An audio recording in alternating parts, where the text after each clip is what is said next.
thanks for the invitation. And I'm really grateful that you invited me to speak here, give a few welcome words. I'm sorry I cannot be there with you. As some of you may know, we had a meeting last week in that same hotel, actually, and some of you were probably there, but I would still like to give you a short introduction or a short overview of what we as the RITE community do and what we did last week. So just a few words about what RITE is and what it stands for and what we've been working on. So yeah, this community existed since 1989. It's not quite as long as like George's career as we just described, but there were some people involved in the beginning also from various countries, in this region. And so, what does RITE do? Just as a very high level kind of introduction, if you're not familiar with this. As you all know, the internet is a network of networks, and if you see here these three networks, say I'm the operator of AS Autonomous System 1, so network 1. I know exactly what's going on in my network, but I don't know what's going on in the other two networks, and they don't know what's going on in my network, and how do they connect with me, and how do they reach my customers, and what protocols do we use in the middle, and what IP addresses do I use, and how can they contact me if there's something wrong? So all these aspects, all these technical, but also administrative aspects that we need in order to connect these networks and make it the internet. That's basically what RITE does. And it started, as I said, in 1989, not quite that old, but 1989. And there were some early adopters in this region in Europe to promote this new protocol, internet protocol, TCP/IP at the time. And so they got together and connected their networks. They were mostly academics at the time and from various institutes and also including CERN and some other physics institutions in this region in Europe. And the goal was really what I just described, to connect their network, provide a stable infrastructure, exchange some information, maybe develop some best current practices, evolve or maintain communication channels, and to make sure this infrastructure, this underlying infrastructure, is stable and secure.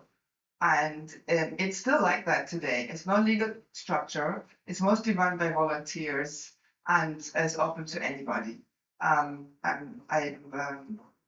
So everybody can join, and it's still there has the same goals as when it started. It's grown a little bigger. I think it started with like 12 people. Last week we had a meeting with like over 500 attendees. So, but the goal is still the same, and as I said, it's open to anybody. Anybody can join, and they all share the same goals. Now you might have heard of the RITE NCC, which is the RITE Network Coordination Center. And so the RITE NCC is the one that many of you might be familiar with as the regional internet registries that hands out IP addresses here in this region and distribute IP addresses, AS numbers, and has been formed actually by the RITE community. So the community was there first, and then at some point we felt we need a secretariat to meet some people who organize our meetings, maintain the database with all the contact information, run our mailing list and so forth. And so this Network Coordination Center was founded in 1992 and was then set up as a membership association with at the moment 20,000 members here in the European service region. It's a bit bigger than Europe. It's run by staff. It has a board that's elected by the members, and it provides services to its members, but also to the wider community. So it still takes this role as the secretariat of the RITE community very seriously. And one other task that we as the community have is policy development. So this open community develops policy, but for instance, how many IP addresses should be distributed, what documentation you need, and so forth. And then we give that to the RITE NCC, and they implement it and kind of enforce it to the membership. So there's a very close relationship between those two. I wanted to clarify that because there is often confusion about this. And here I'm talking about the RITE community as I'm the chair of the RITE community. I'm not actually related officially to the RITE NCC. We actually have a colleague from the RITE NCC in the audience. We probably meet her later on. Now, coming back to the community, these are the current working groups that we have. So most of the work is done within these working groups. There's the obvious kind of technical working groups as in routing, database, also DNS, IPv6, address policy, as I described. But there are also some, maybe they're a bit an outlier. Maybe I want to mention cooperation here. That's a working group that was set up specifically to bring together the technical community and let's say government representatives, regulators, law enforcement, to make sure we can understand each other and to understand each other's concerns, you know, and get to know each other a bit better. So that's working quite well. I'll give you some examples later on. Each working group has a mailing list. You can join them. We also have a discussion list, an overarching kind of discussion list for general topics relevant for the entire community. And here you can find more information about RITE overall.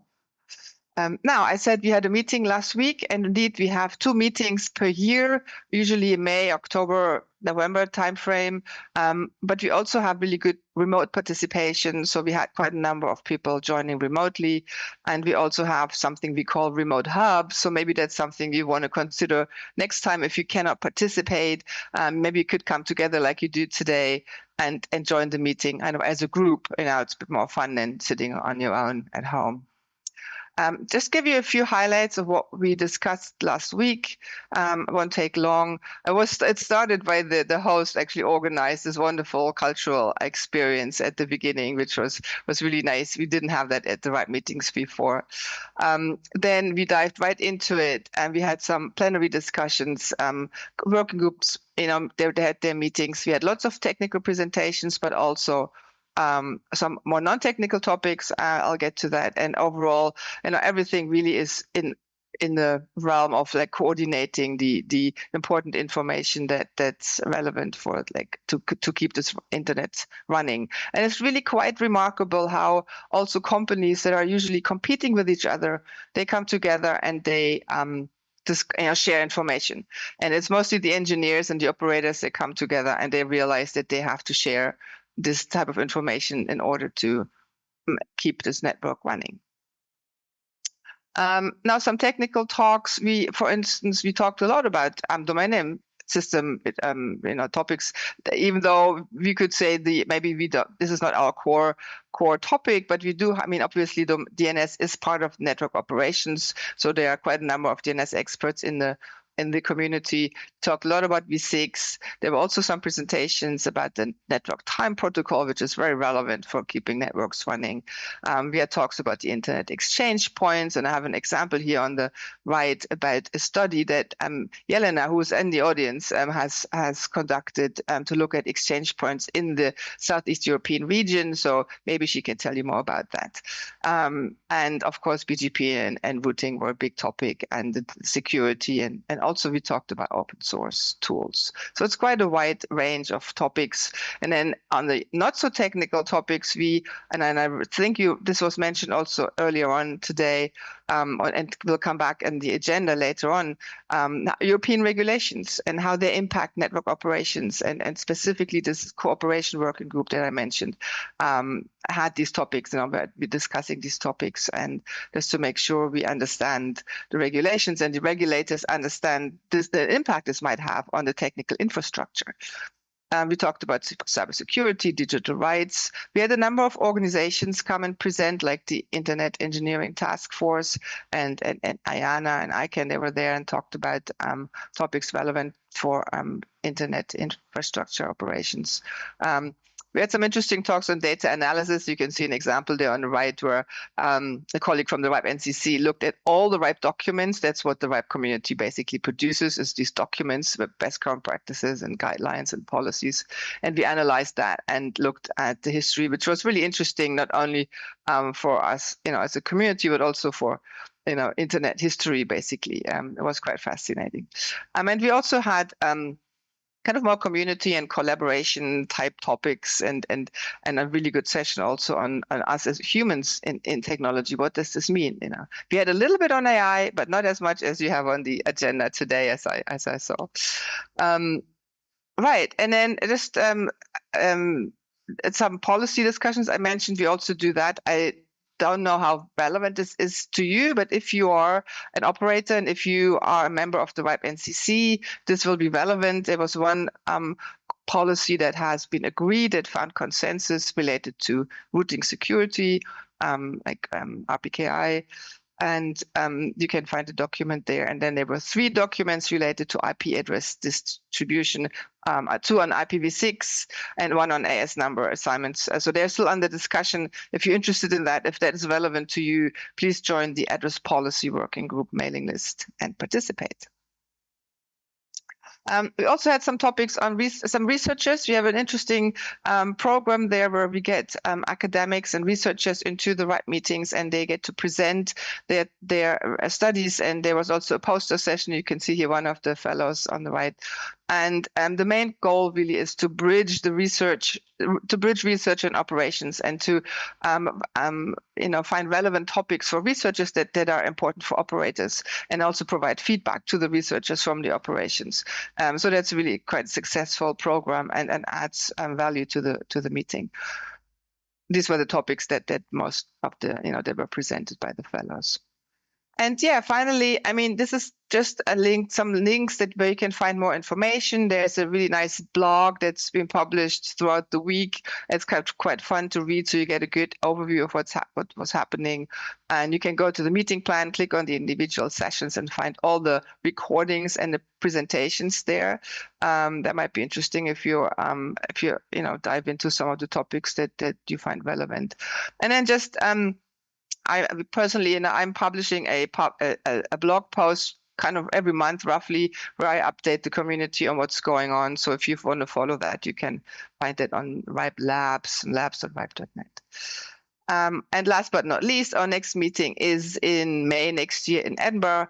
If you would like to join, we'd love to see you there. But as I mentioned earlier, we also have really good remote participation facilities that we hope to see you either on site or online. So yeah, that was all from me. Thank you very much for providing the time for me and for having me there, even though I cannot be there in person. I will kind of maybe stay and listen to the YouTube stream throughout the day. Thank you very much.